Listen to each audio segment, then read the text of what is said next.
The thing most people will say is, oh, I'm not that excited about VR, but I'm excited about AR, right? What do you think about that? Oh, I think they're wrong, completely wrong.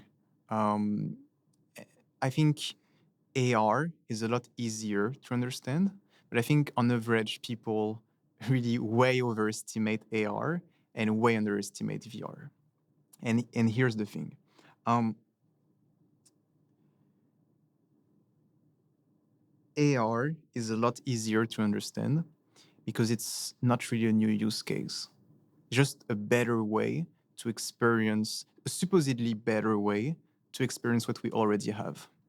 Your phone, your laptop, your Google Maps in AR, and having little visuals mixed up with what you see around you, or it's mostly it is a better, supposedly better way to experience experiences that we already have. So it's a lot easier to sit down and project yourself and say, well, there's a billions of people using their phone.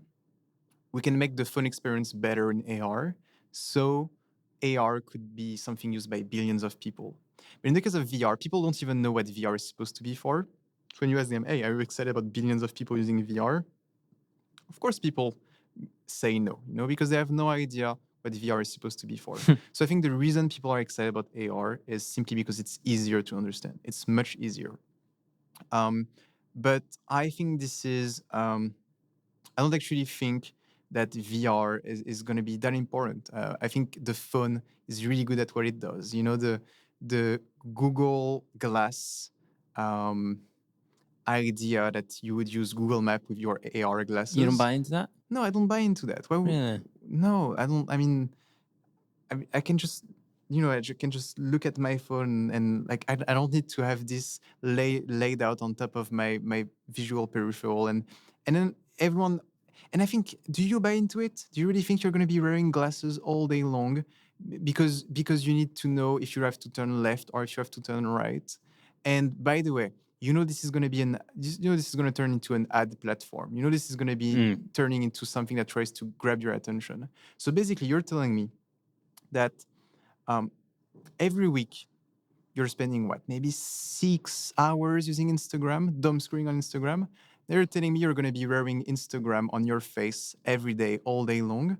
And the reason that you're going to go through all this is such that you can, know if you have to turn left or turn right. Or little upsides like this that your phone might very well be able to do. I think they are incredibly legit use cases for AR, use cases that I'm incredibly excited. I love AR. What do you think those are? Oh, sport in AR is incredible. Nice. Sport in AR is absolutely incredible. So like having the fans all around you, or even doing sport in AR is an incredible experience. You have like a controller, you see the world around you, you see the real people, and you can just throw things at each other that are not real or Right. or use virtual objects. That's incredibly fun. But that's not the mainstream usage that people think it is. When people think mainstream AR, essentially what they are saying is, I'm going to glue an iPhone to my face, and I don't think people are as willing to do that as most imagine. Okay, but then let me understand precisely where AR ends and where VR begins. Sure. Because my understanding of it is, AR is a layer in front of the existing world. There's not everything blacked out. So it's a purely visual type of interaction. Am I right in thinking that, or is there more sort of maybe tactics or something? So the way I would define them is, and of course they are mixing, right? Of course, when I say I'm building a VR headset, to some extent, if you really go into the details of it, of course things are mixing, right?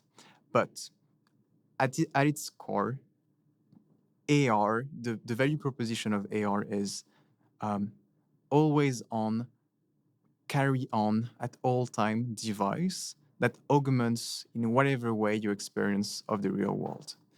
And the value proposition of VR is very clear on and off moment. You're putting it on, you're putting it off. And when you're on, you're fully on. When you're off, you're fully off.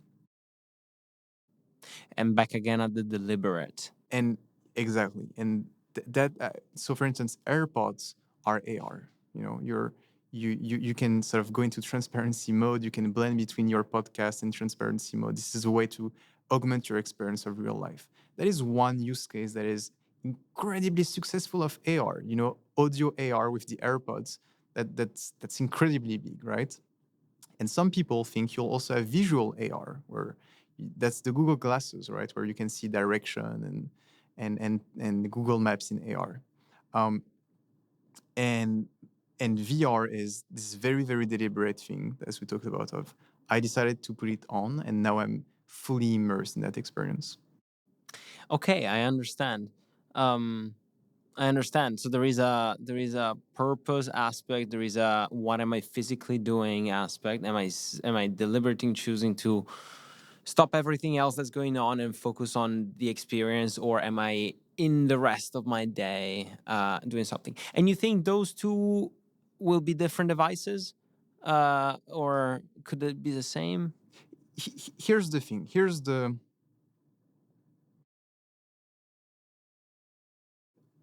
way I look at it is I look at the people around me. I look at the young people around me. I look at what trends I'm seeing, and I try to understand why they're doing what they do.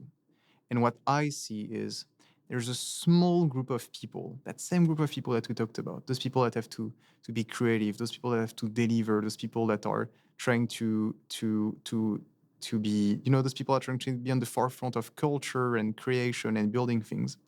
And what those people are doing is those people around me have the healthiest relationship to their phones. They turn off notifications. Um, they limit their time on Instagram. They limit their time on Twitter. They have very clear moment when they decide, all right, now I'm on, I'm going to reply to my messages. No, I'm off, I'm not replying to them. You know, notification are basically an open to-do list, and anyone can just like message you and screw whatever you are doing right now and sort of forces you to answer. Well, those people that I know of that are young and the most prolific ones, they don't do that. They decide clearly, hey, today I'm going to take like half an hour, go through my messages, and then go back to focusing on what I have to do. And that's how they get things done. And I think it starts with those young creative people, but I think it speaks of a deeper truth, which is uh, you, you know, at the end of the day, your brain sometimes needs focus, needs deliberate attention to things. And it starts with those people, but I think it's going to spread to society. And when it does spread to society, um, it's going to seem very weird to those people that were telling them to strap a phone to their face, you know. And instead, what's going to seem a lot more natural to them is this device that uh, is very deliberately on and off, and has a very clear offering of value when it's on, and a very and a very clear thing that you bring back from it when it's off.